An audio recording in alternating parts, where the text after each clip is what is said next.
Hello friends, ಇವತ್ತಿನ ಸಂಚಿಕೆಯಲ್ಲಿ ಏನಾಯಿತು ಅಂತ ನೋಡ್ಕೊಂಡು ಬರೋಣ ಬನ್ನಿ. ರಚನಾ ಚಿಕ್ಕಪ್ಪನ ಹತ್ರ ಎಲ್ಲ ಸಮಸ್ಯೆನೂ ಬಗೆಹರಿಯೋದಾದರೆ ನಾನು ಆ್ಯಕ್ಟಿಂಗ್ ಮಾಡೋಕ್ಕೆ ರೆಡಿ ಅಂದಾಗ ಜೀವ 1 ನಿಮಿಷ ಅಂತ ತಡಿತಾನೆ.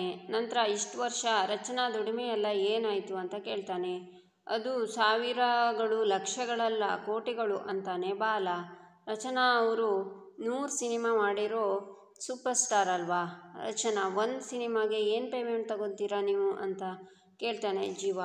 ಹಣಕಾಸಿನ ವಿಷಯ ನನಗೆ ಗೊತ್ತಿಲ್ಲ ಜೀವ ಅಂತಾಳೆ ರಚನಾ. ಒಂದು ಅಂದಾಜಲ್ಲಿ ಹೇಳಿ ಪರವಾಗಿಲ್ಲ ಅಂತ ಕೇಳ್ತಾನೆ ಜೀವ. ಚಿಕ್ಕಪ್ಪ ಮತ್ತು ಅಮ್ಮನ ಮುಖನ ನೋಡಿ ರಚನಾ ಒಂದು ಅಂದಾಜು 1 ರಿಂದ 2 ಕೋಟಿ ಅಂತಾಳೆ.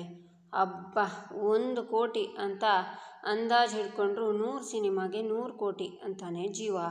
100 ಕೋಟಿ ಏನಾಯ್ತಪ್ಪ ಅಷ್ಟೊಂದು ದುಡ್ಡು ಅಂತಾನೆ ಬಾಲ.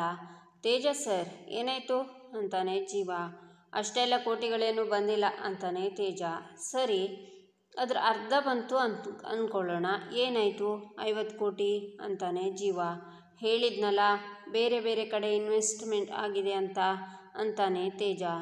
ಸಾಮಾನ್ಯವಾಗಿ ಹಣ ಇನ್ವೆಸ್ಟ್ ಆಗೋದು ಶೇರ್ ಮಾರ್ಕೆಟಲ್ಲಿ, ಫಿಕ್ಸ್ಡ್ ಡೆಪಾಸಿಟ್ಗಳಲ್ಲಿ, ಗೋಲ್ಡ್ಗಳಲ್ಲಿ, ರಿಯಲ್ ಎಸ್ಟೇಟ್ಗಳಲ್ಲಿ.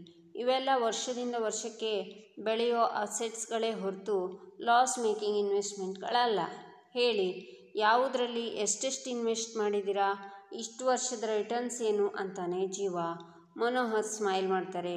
ಹೇಳಿ ಸ್ವಾಮಿ, ನಿಮ್ಮನ್ನೇ ಕೇಳ್ತಿರೋದು ಅಂತಾನೆ ಜೀವ. ಅದೆಲ್ಲ ನಿನ್ಗ್ಯಾಕೋ ಹೇಳಬೇಕು ಅಂತಾನೆ ತೇಜ. ಹೇಳಬೇಕು, ಯಾಕೆ ಹೇಳಬೇಕು ಅನ್ನೋದಕ್ಕೆ ನಾನು ಬೀದಿಲಿ ಹೋಗೋನಲ್ಲ, ರಚನಾ ಗಂಡ ಜೀವ ಅಂತಾನೆ ಜೀವ. ಆಗ ತೇಜ, ವಜ್ರೇಶ್ವರಿ, ನಿಹಾರಿಕಾ ಶಾಕ್ನಿಂದ ನೋಡ್ತಾರೆ. ರಚನಾ ನನ್ನ ಹೆಂಡತಿ ಅಂತಾನೆ ಜೀವ. ರಚನಾ ಕೂಡ ಶಾಕ್ನಿಂದ ಜೀವನ್ನೇ ನೋಡ್ತಾಳೆ.